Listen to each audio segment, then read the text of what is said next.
Have you ever laid in bed at 2 a.m., replaying a conversation you had 3 days ago, wondering if that one sentence you said made you look dumb? Or maybe you've drafted and deleted the same text message 10 times because you're terrified of saying the wrong thing? You think you're just being cautious, thoughtful, smart. But here's the hard truth. Overthinking isn't intelligence in overdrive. It's anxiety in disguise.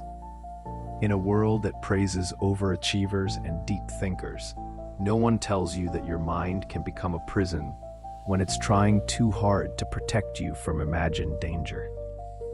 This video is not just another Stop Overthinking advice reel. We're going deep into why your brain spirals, how it tricks you with distorted thoughts, and what tools, backed by science, you can actually use to take back control.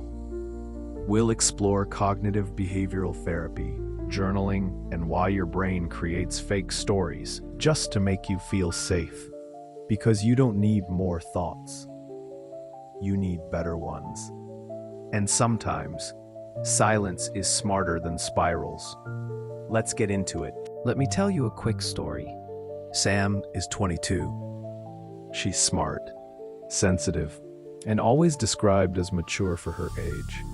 But inside, her mind is a storm. After every social interaction, she replays what she said. Was that joke too much? Did they look annoyed? Should I have just stayed quiet?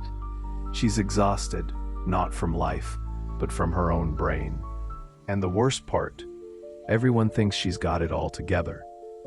What they don't see is the hours she spends stuck in her head, doubting, second-guessing, creating imaginary scenarios that feel real. That's the thing about overthinking. It feels responsible, like you're being extra careful. But really, it's your brain scanning for danger when there is none. Beneath the thoughts is something deeper. Fear. Fear of rejection. Fear of failure. Fear of not being enough. And the brain, being the brilliant survival machine it is, responds by creating a loop. If I just analyze it enough, maybe I can prevent the pain. But here's the paradox.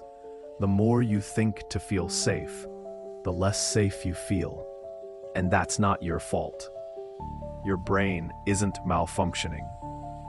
It's doing exactly what it was wired to do, protect you. But survival mode isn't meant to be permanent. So what do we do when our brain's trying to help, but it's actually hurting us? We learn to rewrite the script. Let's break it down scientifically. At the heart of overthinking lies a concept called cognitive distortions. Automatic, irrational thoughts that feel true, but aren't. These distortions include things like catastrophizing.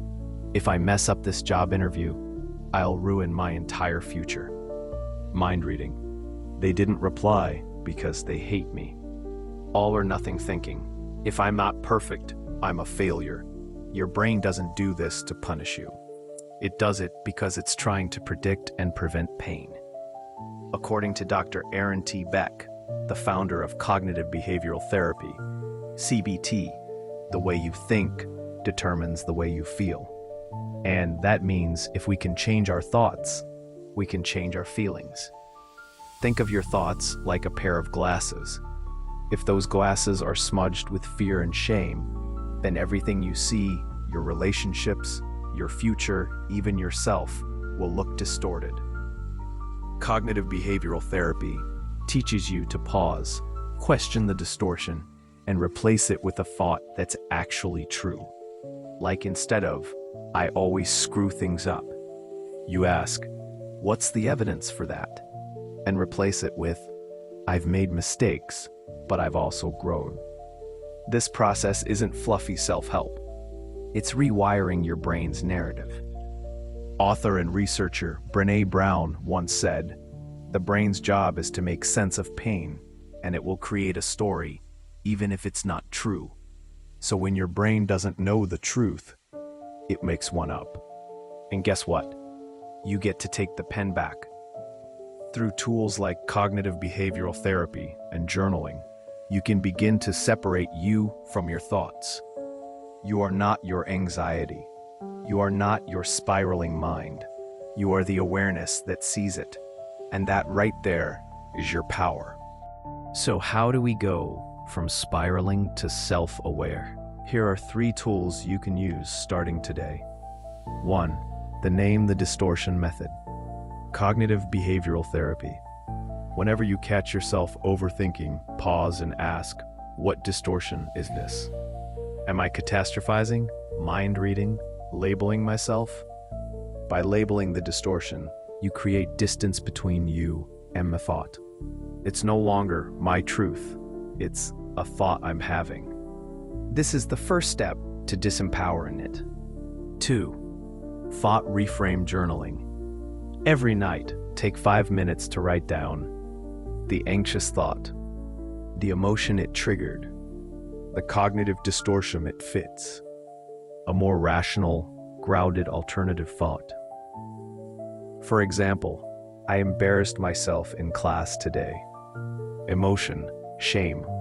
Distortion, all or nothing thinking. Reframe, I made a joke that didn't land. That doesn't define my worth.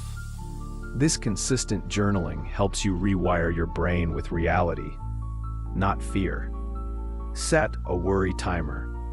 You won't stop overthinking by force, but you can contain it. Schedule 15 minutes a day as your worry window. Write or voice note every anxious thought. Let it all out. When the timer's up, say, I'll return to this tomorrow. This trains your brain to stop bringing anxiety into every hour.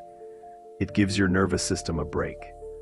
Remember, healing doesn't mean never thinking negative thoughts. It means not believing every single one. As Viktor Frankl wrote, between stimulus and response, there is a space. In that space is our power to choose. That space, between thought and belief, is where you heal. You don't need to be less emotional to be okay. You don't need to shut your brain off. You just need to stop mistaking noise for truth. Every overthinker I've ever met, and I've been one, wasn't broken. They were just scared. Scared of judgment. Scared of being too much. Scared of being not enough. And in that fear, they became master storytellers, telling themselves tales of rejection before they even happened, inventing problems that didn't exist, solving pain that hadn't arrived yet. But what if your brain doesn't need more fixing? What if it needs more kindness? What if instead of analyzing the moment, you lived it? What if instead of controlling every outcome, you trusted yourself to handle it? You were never meant to think your way out of fear. You were meant to walk through it.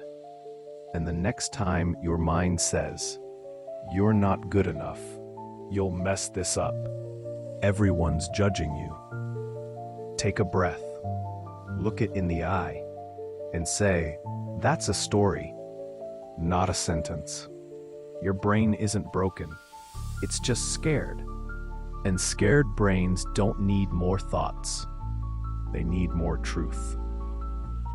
If this video resonated, if you saw yourself in the spirals, the distortions, the fear dressed up as logic, I want you to do one thing. Tonight, write one anxious thought and challenge it.